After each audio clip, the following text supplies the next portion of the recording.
This is The Writing Game, and I'm Gregory Palaci. If it's unclear, I'm American, but here I am in Finland. Not that any of this matters since you get to watch this series wherever you may be. But for some, it's not immediately apparent that I am American, nor that I'm in Finland. The Lundia bookshelf behind me doesn't exactly tell you immediately that it's Finland, except if you're a Finn.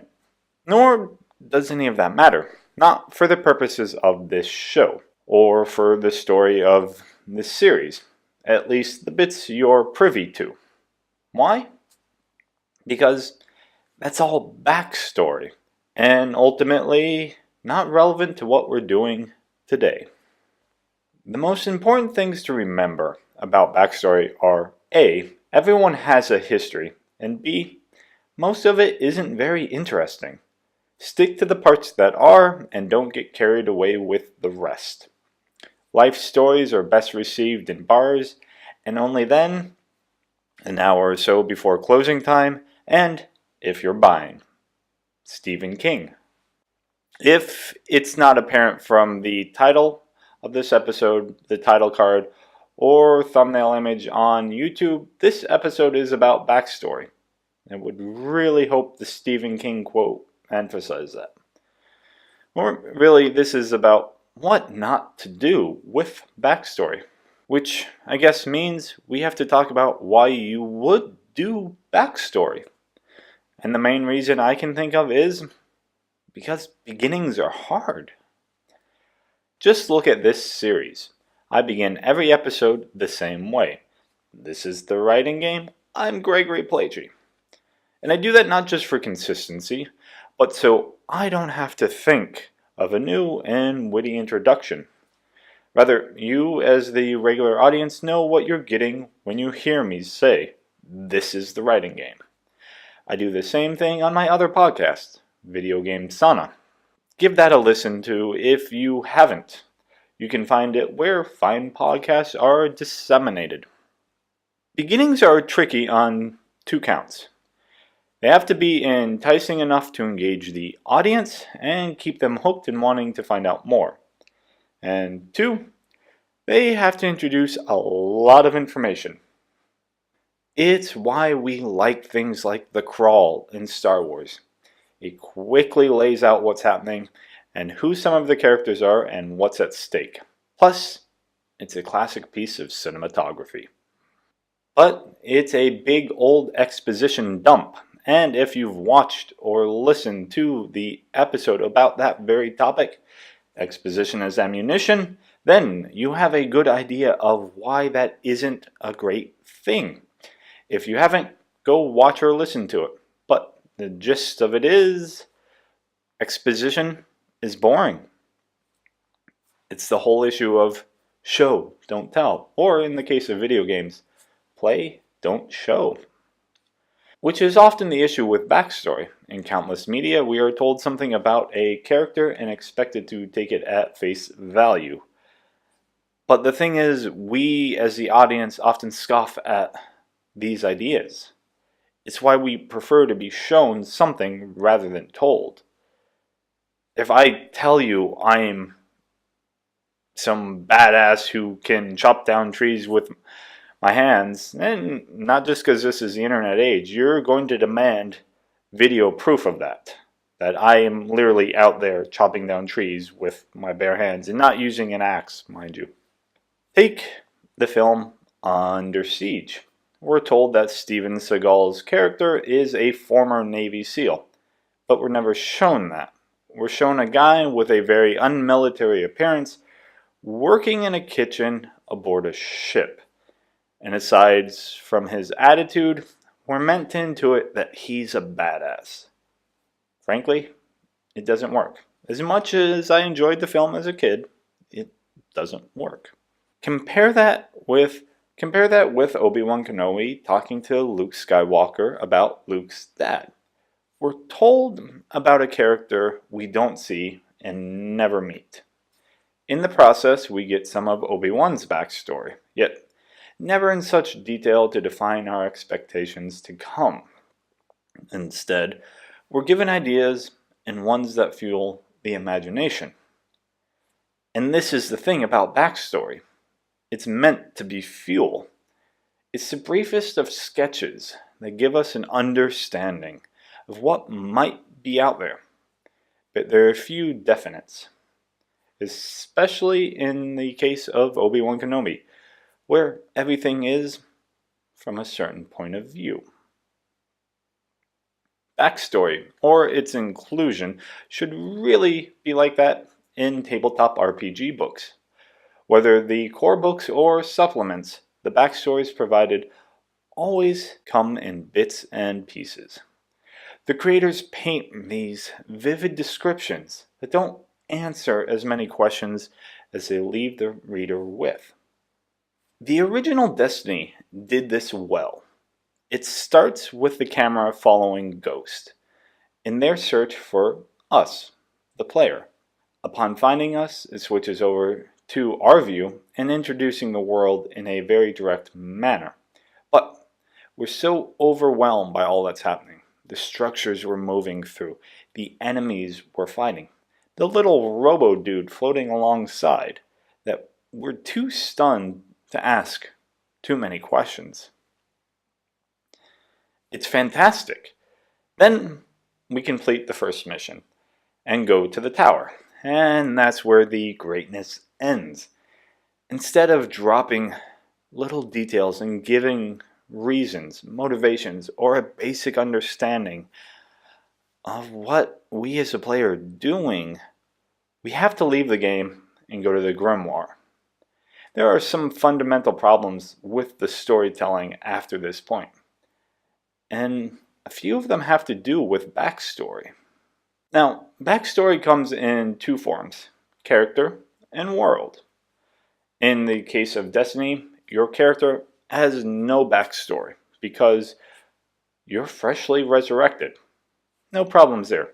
Classic amnesia and relatively silent protagonist. It works. The world, or the worlds in Destiny's case, have a lot going on. So much so that it's hard to get a firm grasp of everything in terms of what's happening. And much of it's in the past, hence why it's backstory. All you know is that you're there to help people fight for their survival. A noble enough cause, and generally something that doesn't need too many questions to be asked. Doesn't need too much explanation even. Except we're left with nothing but questions, because the whole story hinges on history. It's all about backstory and not what's happening at present. Compare this to Anthem, which starts really poorly. In its tutorial mission, BioWare is trying to present us as some noble fighting force, doing the good work. Problem is, we're going up against something that is an everyday occurrence in the game world, and we're never given any stakes. So, this attempt to establish a backstory falls flat, especially compared to the more immediate story with the Dominion and their invasion, which you play throughout the campaign. Yet, the biggest issue with Anthem and its backstory is there's no separation of the character and the world. We, as freelancers, are meant to be the aforementioned noble warriors who have fallen from grace as a result of the tutorial mission. Everyone keeps telling us that. Only problem is, we have no reference for that. It's not like the Jedi, which we have no reference for at the beginning of Star Wars. And that's because they no longer exist. But it's us, the player character, who has no reference because we never see or experience the freelancers as something great before their fall. We just have to take everyone else's word for it. So we're loaded with this backstory, and that means nothing to us as players, and told time and again that we should care.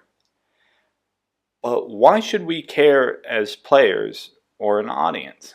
Nothing has changed for us. The focus on the past and the redemption of it is not motivating in the least, because the past is never truly shown. It was never really part of our character. Thus, the reference to which it is held is never earned. The past is a weight that players are burdened with. It's something the game world expects us to know, yet struggles to get across. It's why you find amnesiacs and silent protagonists are so common. They lighten the load of what the player is expected to know, and instead allow them to fill that space with their own imagination, or at least have other characters explain it all to you. And video games are a medium focused on the future. Their systems are designed largely to empower the player, which is often at odds with backstory. Because backstory takes us to a time when the player wasn't empowered. It's why flashbacks aren't a big thing in a lot of games. Which leads me to talking about Arrow, a show that for the first 5 seasons has reveled in the idea of backstory and flashbacks. Every episode contrasts the present with the past to show how Oliver Queen, aka Arrow, has dealt with a similar problem before and overcome it or gained a new understanding which they use to deal with the problem in the present. In this case, the backstory is fully part of the story, as it generally is whenever flashbacks are used. But as this isn't a game, the relative power level of Oliver Queen doesn't change all that much. Rather, it's a focus on character development over empowerment. Arrow is a comic book soap opera, and there's a lot to be learned from them. So, if you want to get more information about that, then check out the previous episodes, Soap Opera Antics and Comic Book Antics. Both reference Arrow a lot. Games could do this. They could utilize a similar structure to Arrow's. And in fact, it might make tutorialization later in the game easier, given it would tie so readily to the story. You flash back to an earlier time in the player character's life when they learn to do just such a thing, and thus you teach the player how to do it because the character already knows. The thing is, this isn't largely done, or at least there are no examples that immediately spring to mind.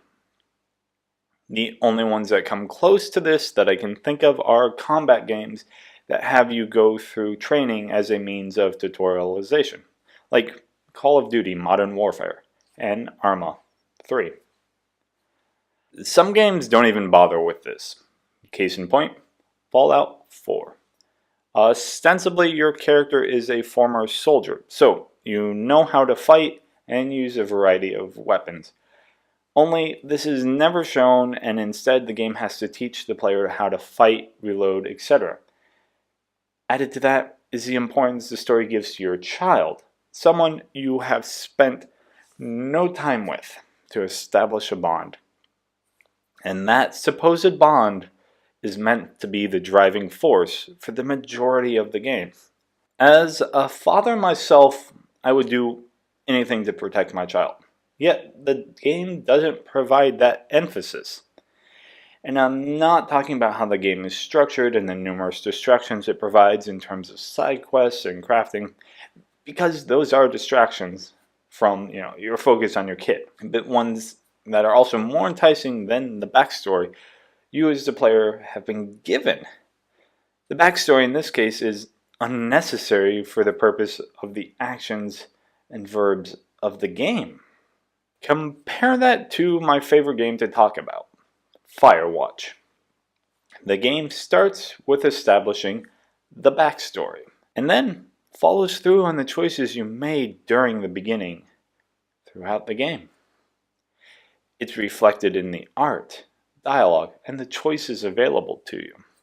Campo Santo gave an importance to the backstory that was buoyed by the game itself. Everything you did was tied to who you were as Henry and what you did before. And it worked beautifully. This doesn't work out so well in a story where the creators have tried to tell the backstory after it has already been established. Take any prequel series. The Star Wars prequels, Fantastic Beasts, Wolverine Origins, etc. You get my point. Because I like Star Wars, we'll look at the prequels. They were ostensibly about Anakin Skywalker and his fall to the dark side. And we got that. In The Phantom Menace, he's an innocent little boy, and in Revenge of the Sith, he becomes Darth Vader. All well and good, except it isn't. Because his turn isn't earned. He's not becoming evil just for evil's sake. He's changing his methods because of philosophical differences between his status, his wants, and his needs. The problem with the prequels in terms of Anakin's story is that it isn't believable. He isn't wronged enough. He doesn't make enough attempts to get what he wants. He isn't denied his needs enough to justify his choice to go to the dark side. Part of the issue is the format. We don't get to explore his situation's state of mind in an hour and a half. But the main issue is that we're telling backstory. We know what's going to happen. We know Anakin will become Darth Vader. If you are a fan with a deep knowledge, you may have even known that there would have been lava involved. But what we didn't know was why. And the why we were given was unsupportive of the galactic genocide it resulted in. Not that anything justifies genocide. For a hero to fall, we, the audience, need to be supportive of their decision. And if it's a game, then we need to make it be a choice the player would make. And that's the real crux when it comes to games and the inclusion of backstory. It's a medium about choice, and that needs to be part of the backstory, or at least so heavily implied that even if a player isn't explicitly making one, they feel like they've made one. The same one as the player character. Any change in a character needs to be justified by the story, and that change is ultimately seen in the actions and choices a character makes. It's just as true for an anti-hero as it is for a hero. If those changes are supposed to be based on past actions or experiences, then the audience isn't going to care. It's the immediate, the now that matters. As Qui-Gon Jinn said to Obi-Wan, be mindful of the present. Especially with characters players get to inhabit. Any storytelling needs to focus on the present and keep backstory to a minimum. Or, at the very least, just make it intriguing details that spur the imagination. I hope I've spurred your imagination when it comes to writing backstory and solving these issues in your own games. For now, thanks for taking part in this episode of The Writing Game. I'm Gregory Palaci. Everything I do can be found at gregorypalaci.com, and I can be reached there or on Twitter at OneGameDad. If you want to talk writing, games, this show, or even working together, be sure to get in contact. And if you like what I do and want to support it, please consider contributing on Patreon. Just visit patreon.com/OneGameDad. Or tell people how much you enjoy my work and put it in front of them. The Writing Game is hosted by Third Culture Kids, which can be found at thirdculturekids.net. Please be sure to like and subscribe or rate and review this show on whatever platform you find it. I'll see you on the next episode.